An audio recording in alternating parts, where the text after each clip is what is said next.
O Via Justiça de hoje é sobre o direito sucessório no Brasil. Nossos convidados, o juiz Bruno Terra Dias, da Primeira Vara de Sucessões e Ausência de Belo Horizonte, e a advogada Sofia Miranda Rabelo, segunda vice-presidente do Instituto dos Advogados de Minas Gerais. Numa parceria da TV Assembleia com a Mages, Associação dos Magistrados Mineiros, o Via Justiça está começando.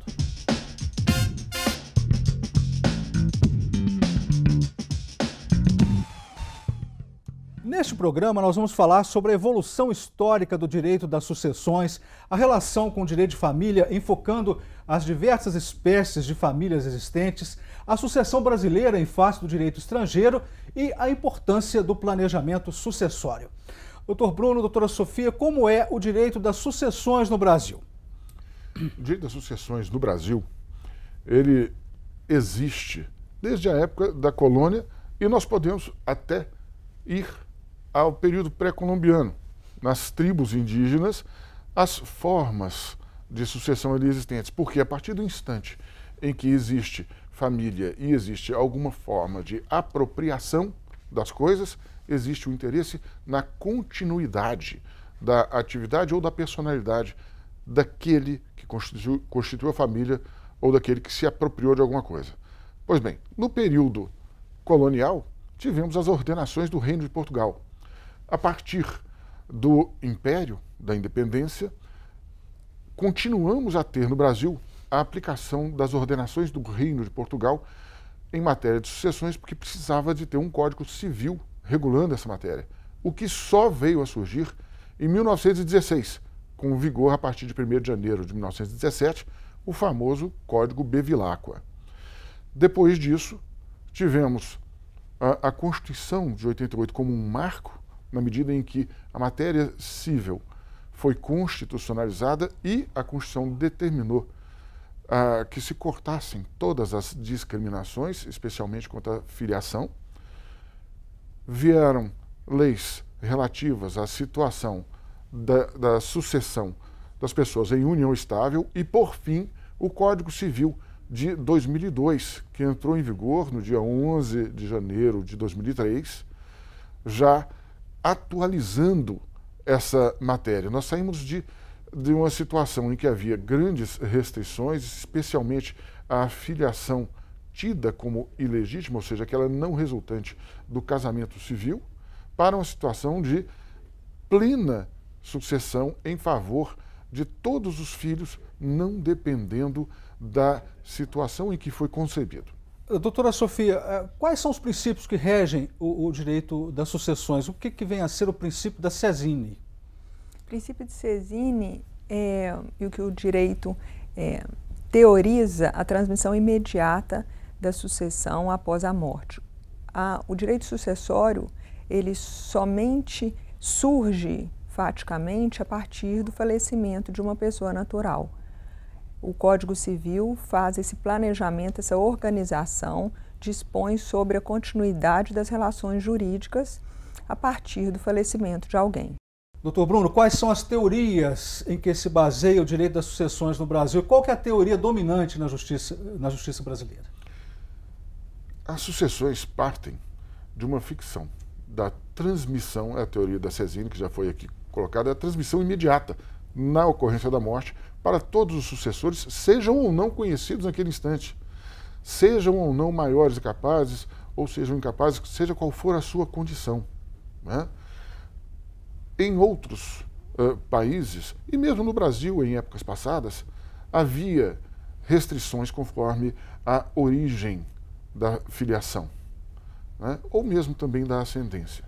Isso hoje não acontece no Brasil, nós temos uma preocupação de igualar as relações. Mas nós temos que lembrar também que a sucessão se faz não apenas no interesse dos herdeiros, mas também dos credores. Por quê? Porque a pessoa, ao falecer, deixa créditos e débitos, né?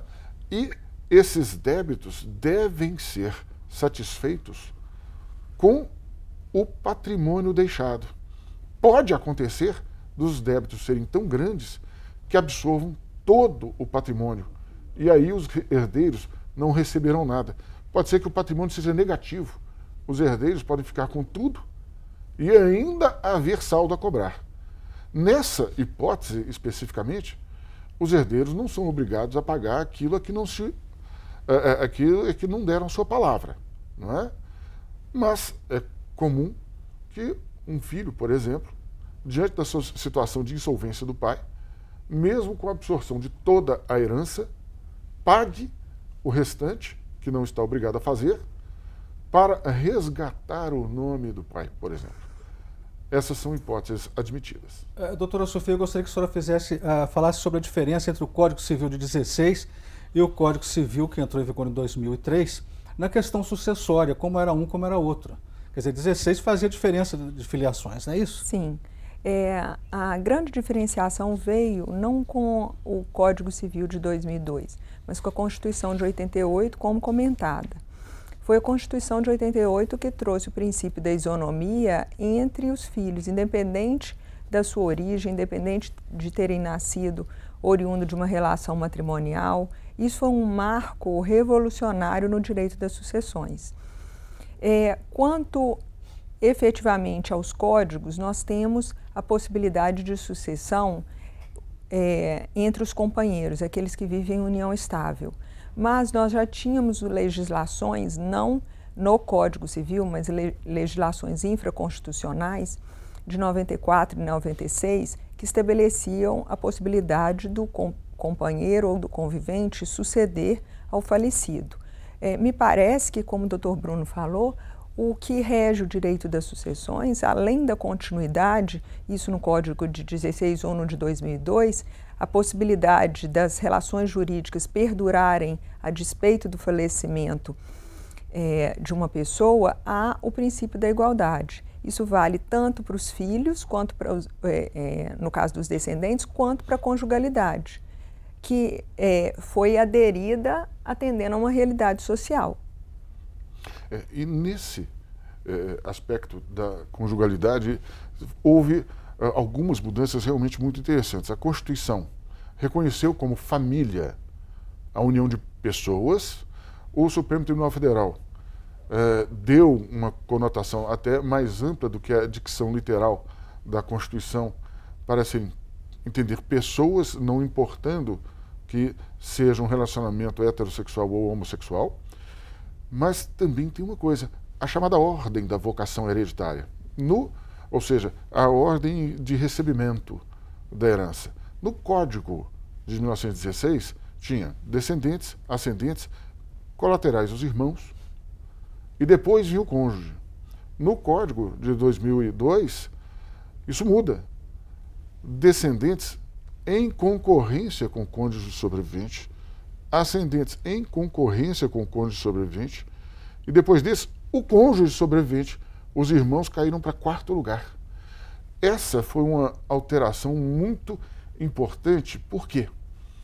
Porque o cônjuge sobrevivente normalmente é aquele que contribuiu com sua presença, com seu aconselhamento, com a sua estabilidade emocional, com dinheiro e trabalho também, para a constituição daquele patrimônio. E o que acontecia anteriormente, no regime de 1916, antes da Constituição até? Acontecia que o cônjuge sobrevivente às vezes ficava sem nada. Os irmãos, por desavença, deixavam o cônjuge sobrevivente inteiramente à mercê. O Via Justiça faz agora um rápido intervalo e voltamos em instantes.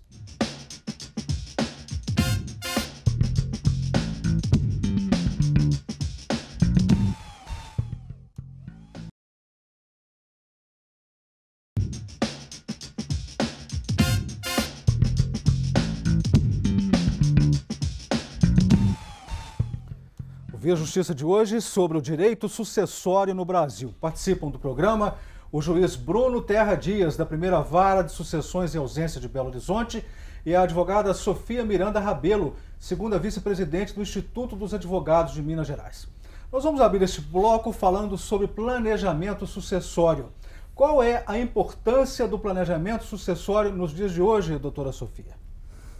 O planejamento sucessório tem uma abrangência maior no contexto brasileiro, que nós poderíamos pensar o planejamento sucessório de uma organização do patrimônio da pessoa em vida, dispondo como bem queira como uma pré-organização a partir da morte.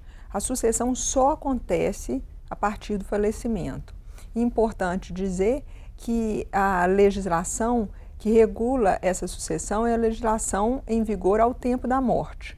Pois bem, então o planejamento sucessório hoje no Brasil, ele é muito eficaz, já que a nossa legislação do Código de 2002, ela não é uma legislação enxuta como a anterior.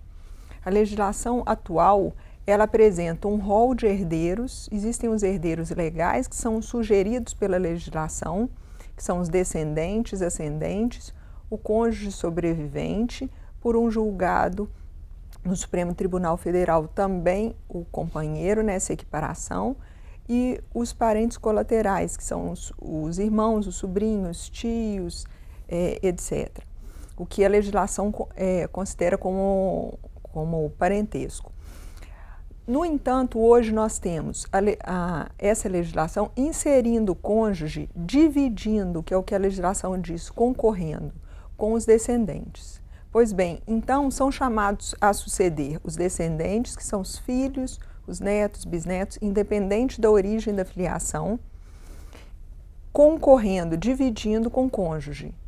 Só que, além disso, essa concorrência se dá a partir do regime de bens que havia no casamento, que já se dissolveu, porque o casamento se dissolve com a morte ou com o divórcio.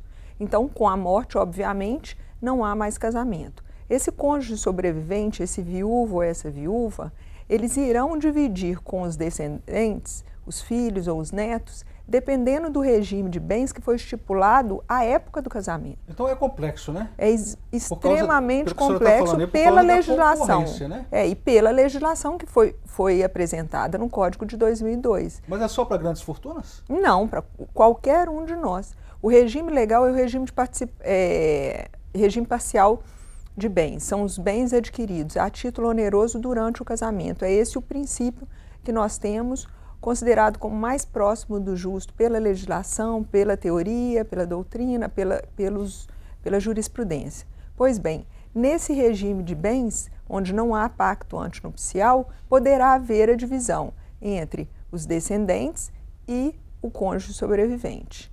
No regime que foi muito conhecido até pouco tempo atrás, porque até 77 era o regime legal, o regime da comunhão universal, não há essa concorrência. Serão herdeiros somente os descendentes. Já se houver um regime de separação obrigatória, também não haverá concorrência, ou seja, a legislação é complexa, é difícil, porque ela traz um sistema de exceção. Mas só haverá a concorrência se o regime for de comunhão parcial e ainda houver bens que eram somente do morto. Por causa dessa complexidade, o senhor acha que as pessoas devem fazer o planejamento sucessório, doutor Bruno? Hoje, pela complexidade da vida, quanto maior o patrimônio sucessível, mais indicado é que assim o faça. Agora, no regime do Código Civil de 1916, também havia situações de planejamento sucessório. Um caso que está na mente de todos, né, é o caso Antônio Luciano. Independentemente das situações que tenham surgido no curso do inventário, né, antes de morrer, houve a constituição de uma empresa holding distribuindo cotas da empresa em favor dos filhos. Isso foi, sem dúvida nenhuma, um planejamento sucessório. Surgimento de filhos não reconhecidos até então trouxe dificuldades na sequência. Mas isso serve apenas para ilustrar como que, no regime de 1916, já podia ser recomendável. Hoje, sem dúvida nenhuma, quanto maior o patrimônio, mais recomendável é, inclusive por questões tributárias. Sabemos que existem várias formas de praticar os mesmos atos, algumas são mais onerosas que outras, como também para que essa sucessão planejada seja o menos tumultuada possível, porque isso faz perder muito tempo empresas ficam frequentemente sem administração e o prejuízo não fica apenas entre os herdeiros. A sociedade perde muito quando empresas deixam de atuar porque os seus titulares faleceram. Doutora Sofia, quais são as formas de fazer o planejamento sucessório? O doutor Bruno já deu a dica de uma das formas, que é a holding familiar. Né? Quais são as outras formas? O que nós teríamos de pontuar são os testamentos, que embora sejam manifestações de vontade com efeito a partir da sucessão, a partir da morte, está estabelecido na legislação, desde o Código de 1916, está estabelecido na legislação atual, mas nós não temos a tradição, o costume de testar. Em outros países é muito comum a sucessão testamentária, muito mais comum do que a sucessão legítima como é a nossa. Nós temos referência da sucessão que é indicada pela lei, que é sugerida pelo Estado. E a possibilidade de se testar é uma forma de planejamento, porque admite-se a vontade da pessoa em relação ao seu patrimônio, atribuir a quem ela bem entender. Então, é um respeito à autonomia. No próximo bloco, a gente continua falando sobre planejamento sucessório, doações em vida, né, que se podem ser feitas por planejamento sucessório, e também a previdência privada como uma das formas do planejamento sucessório. Em instantes.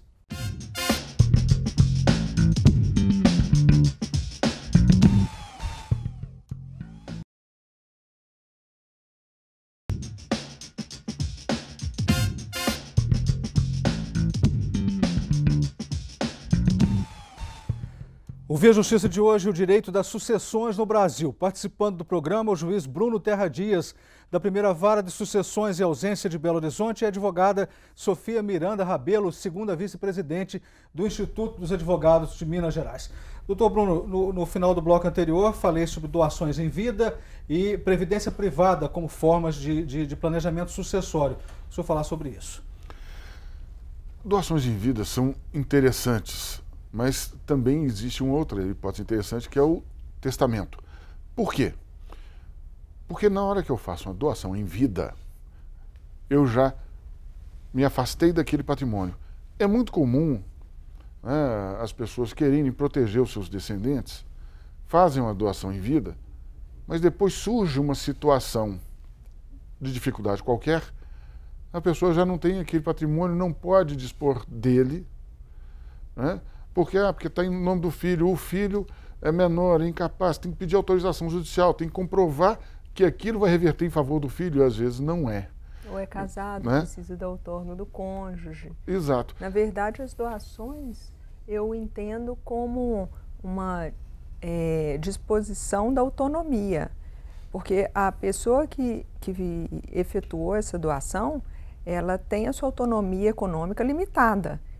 Então, o que é um adiantamento para evitar um conflito ou para talvez ter alguma economia fiscal, etc., pode trazer uma série de complicações. Não é aconselhável, então? Depende de cada caso. Agora, existem situações que são conhecidas pelo público leigo e a sucessão ela é muito complexa. Ela exige um conhecimento muito maior do que simplesmente uma doação, como os próprios testamentos que não são conhecidos. Previdência privada, doutor Bruno? Sim. Só complementando aqui, muitas vezes a pessoa faz a doação, mas ainda está em idade de ter filhos. Surgem filhos posteriores à doação. Ora, no inventário vai surgir a complicação, porque quem recebeu vai ter que levar a colação, ou seja, vai ter que apontar no inventário que recebeu o adiantamento, para passar a parte do outro que nasceu depois. Tudo isso traz uma certa complicação. Talvez um mais apropriado, em vários casos, não estou dizendo em todos, né, para que a pessoa não disponha do principal do seu patrimônio ou de uma parte muito grande do seu patrimônio, seria fazer o testamento. Por quê? No futuro, precisou de dispor daquele bem? Dispõe. O testamento caduca naquele ponto. Pronto. Continua valendo quanto ao mais. Agora, a situação da previdência privada é uma situação que está muito em voga hoje. É um contrato, é uma relação contratual, tem certa semelhança, falando para o leigo, com o contrato de seguro, e a maioria entende hoje que não está submetida à sucessão, já que é uma relação contratual. Faleceu, vai para fulano. Não precisa ser inventariada e não tem incidência de imposto. Existem algumas decisões em sentido contrário, isso é natural do direito. Mas, a princípio, então, as relações decorrentes da previdência privada são contratuais, não sujeitas à sucessão. Doutora Sofia, gostaria que a senhora falasse agora sobre a sucessão internacional. Sucessão internacional, nós poderíamos dizer do estrangeiro residente no Brasil ou do brasileiro sucessor fora do Brasil. O brasileiro ele sucederá no Brasil, se suceder de um estrangeiro, a partir da legislação brasileira, podendo ser privilegiado pela lei estrangeira se beneficiar o herdeiro brasileiro. Então, depende de qual é a legislação do país de origem desse falecido e, consequentemente, dos herdeiros brasileiros. Então, não se aplica a legislação mais vantajosa, no caso? Se privilegiar os herdeiros brasileiros. Mas a regra é a legislação do local. São dois aspectos a serem vistos. A legislação do local de situação dos bens. Então, um brasileiro com bens, digamos, no Uruguai, a sucessão daqueles bens será a da lei uruguaia. Um canadense que more na Suíça, seja casado com uma angolana e tenha bens no Brasil, a sucessão dos bens situados no Brasil se rege pela legislação brasileira. Mas ele tem um filho brasileiro. Será regida a situação, a sucessão do bem no Brasil em favor da criança brasileira pelo direito brasileiro. Mas ele era canadense, residente na Suíça, e a lei de lá é mais vantajosa. Ora, se a lei de lá conseguir ser mais vantajosa que a do brasileiro, o brasileiro deverá fazer essa demonstração para obter a sucessão com aplicação do direito estrangeiro. Gostaria que a senhora falasse agora sobre as diferentes tipos de famílias, União estável, sucessão na união estável, pessoas casadas do mesmo sexo. Isso tudo é complexo, esse processo todo, ou uma coisa só, uma legislação só rege todas as diferentes formas de família? Isso está em evolução. Que a Constituição, que esse ano completa 30 anos, ela ampliou o conceito de família, que tinha um marco como o casamento civil, e foram reconhecidas as uniões estáveis e as famílias monoparentais, que são pouco faladas, que são as uniões entre qualquer um dos pais e seus descendentes. A partir da união estável, se ampliou por julgados as uniões entre pessoas do mesmo sexo ou mesmo gênero, como forma de família, podendo celebrar casamento, e isso está ainda em discussão, porque se tem a família como tendo um marco, o afeto. Então, eu não considero espécies de família, mas a apuração em uma situação pontual, porque nós temos a legislação que detalha a proteção da família, o que seria a família, e situações específicas que podem eventualmente serem consideradas famílias. Exemplo, 2 irmãos que vivam sozinhos, não têm os descendentes, mas já foi considerado família para um determinado fim. Chegamos ao final do programa. Muito obrigado à senhora, muito obrigado ao senhor pelas participações. O Via Justiça de hoje termina aqui. Conversamos com o juiz Bruno Terra Dias e com a advogada Sofia Miranda Rabelo. Nosso contato, viajustiça@mais.com.br, e até o nosso próximo encontro.